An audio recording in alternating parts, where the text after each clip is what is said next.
Padre, aumônier dans l'armée, c'est un métier, j'ai l'impression que ça ressemble beaucoup à certains égards à un travailleur social. Est-ce que c'est un peu ça? Oui, les aumôniers dans l'armée, ce n'est pas des travailleurs sociaux. En réalité, nous sommes sur la première ligne avec le membre dans les exercices et en garnison.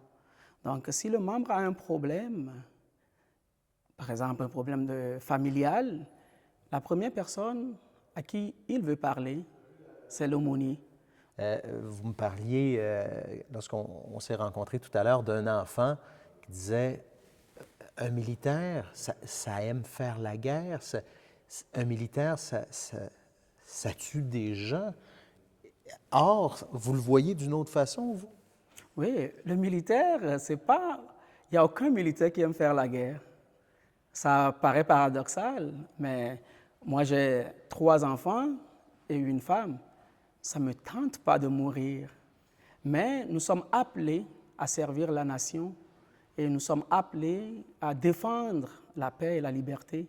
D'ailleurs, nous célébrons le jour de souvenir et nous nous rappelons de tous ces gens-là qui, par leur effort, par leur dévouement, se sont sacrifiés, ont perdu la vie pour la nation.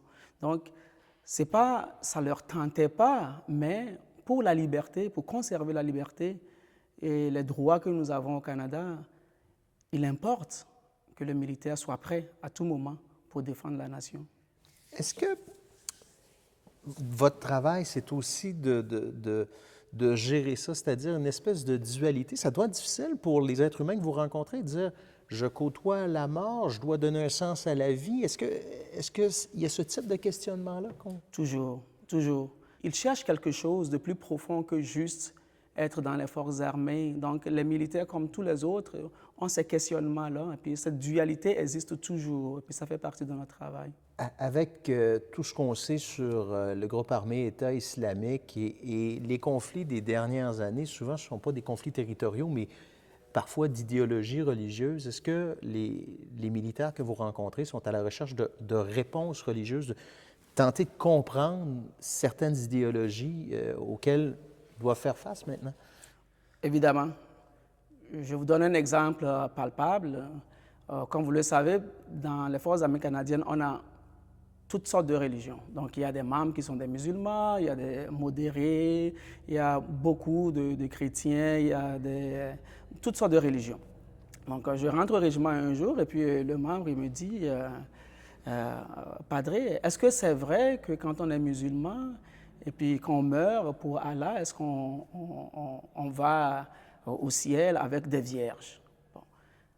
Moi, je ne suis pas spécialiste de l'islamologie, mais j'ai un autre padre, un autre aumônier qui est un imam. Donc, qu'est-ce que je fais? Bon, j'appelle l'autre padre qui est imam, puis je lui demande de rentrer en contact avec mon membre pour lui expliquer en profondeur cet aspect de la religion musulmane. Donc, les questionnements religieux arrivent, puis si nous ne sommes pas experts dans cette branche-là, bon, on va aller chercher notre collègue qui a plus de connaissances dans ça et qui va essayer d'aborder cette question avec le membre.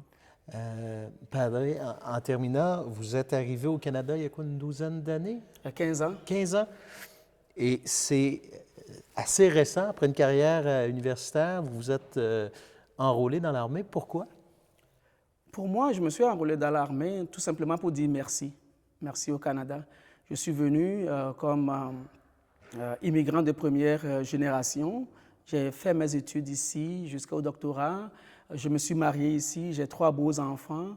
Puis je suis athlète. Donc je me suis dit, le Canada m'en a tellement donné qu'il faut que je redonne. Puis c'est pour cette raison que moi je me suis engagé. Donc c'est plus un appel en profondeur pour dire merci au Canada pour tous ces gens-là qui, par leur sacrifice, nous ont gagné la liberté et puis continuent à préserver la liberté. Puis ceux-là, d'ailleurs, que nous sommes en train d'honorer avec le jour de souvenir. Padre Egon, merci beaucoup. Je vous en prie.